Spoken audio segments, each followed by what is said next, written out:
umabot sa parada ng Pasigarbo sa Sugbu o Pride of Cebu ang float na yan sa Cebu City. Nasunog ang float ng bayan ng Dumanhog bago pa man simula ng parada. Sa inisyal na investigasyon, posibleng natakpan ng maraming disenyo ang tambutso ng truck na naging mitya ng sunog. Naging tensyonado ang pagbuwag sa barikada at pagpapaalis ng mga pulis sa mga miyembro ng Kingdom of Jesus Christ na nagtipon sa harap ng kanilang compound sa Davao City. Maging sa Maynila, nagsagawa rin ng rally ang iba pang kasapi ng KOJC. May report si Jandy Esteban ng GMA Regional TV.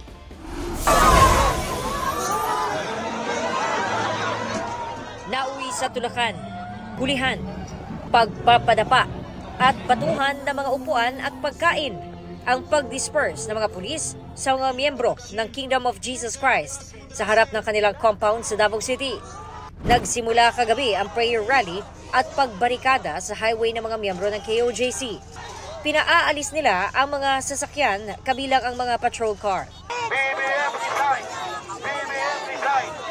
May nagsunog pa ng gulong na ayon sa mga pulis, gawa raw ng mga miyembro.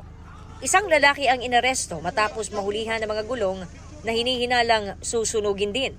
Giit ng mga nagrally dahil ito sa pang-tear gas umano ng mga pulis. Pinabulaanan niya ng PNP.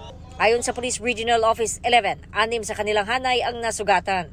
Umabot naman ang dulo ng rally sa main entrance ng Davao International Airport kaya napilitang isara ang gate ng paliparan.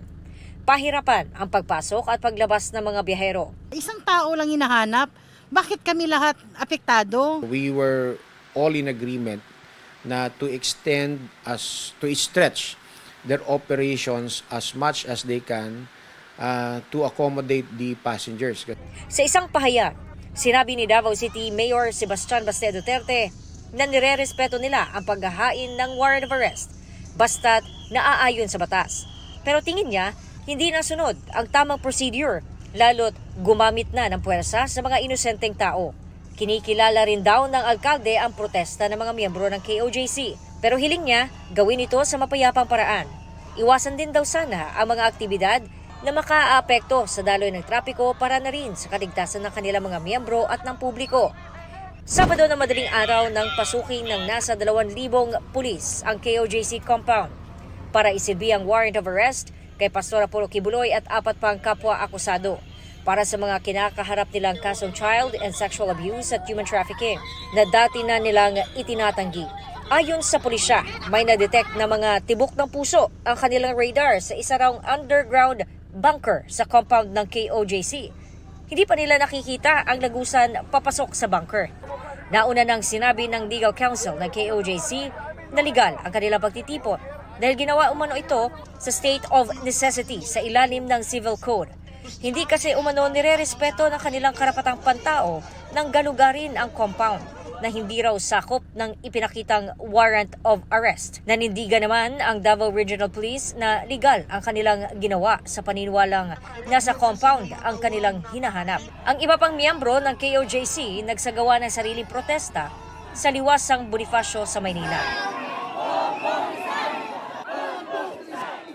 Dumating din ang dating tagapagsalita ni dating Pangulong Rodrigo Duterte na si Attorney Harry Roque at maging si Sandra Cam.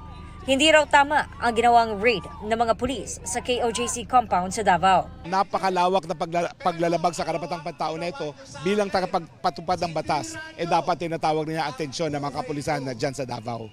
Sinusubukan pa ng GMA Integrated News na kunan ng pahayag ang Malacanang pero nauna nang sinabi ni Executive Secretary Lucas Bersamin kaugnay sa mga banat na politically motivated ang pagsisilbi ng warrant of arrest.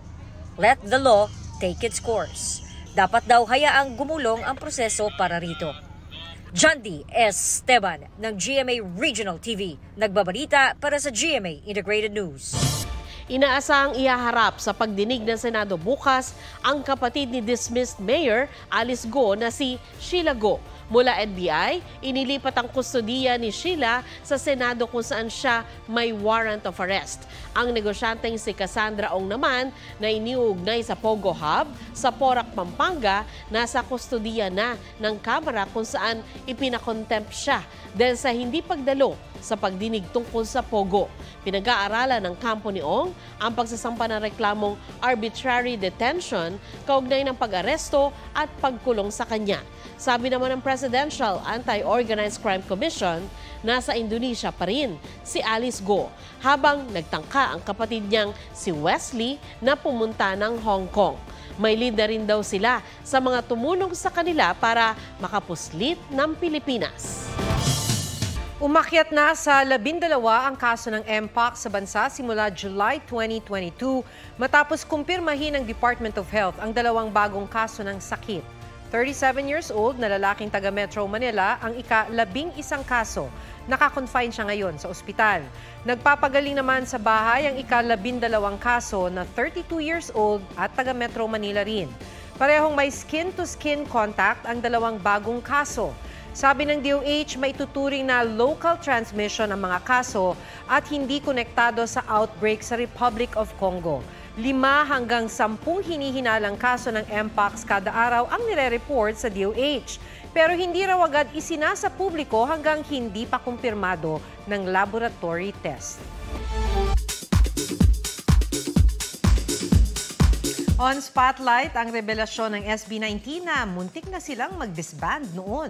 Stunning naman ang photoshoot ni Jillian Ward sa tabing ilog. Silipin yan sa report ni Aubrey Carampel. SB19 members ni-reveal sa Fast Talk with Boy Abunda na muntik na silang mag-disband noong 2019. Yun na po yung mga parang, kumbaga, bumibigay na. Kasi parang wala nang nangyayari. Ilang levels na po yung parang explosion na sumuko ka na pero tinatry mo pa rin. So kung nakailang suko na talaga kami originally, mentally, physically. Stella at Pablo, all set na rin para maging coach ng The Voice Kids Philippines. Mamushi trend, hindi inatrasan ni David Licauco in his Hiroshi Tanaka look.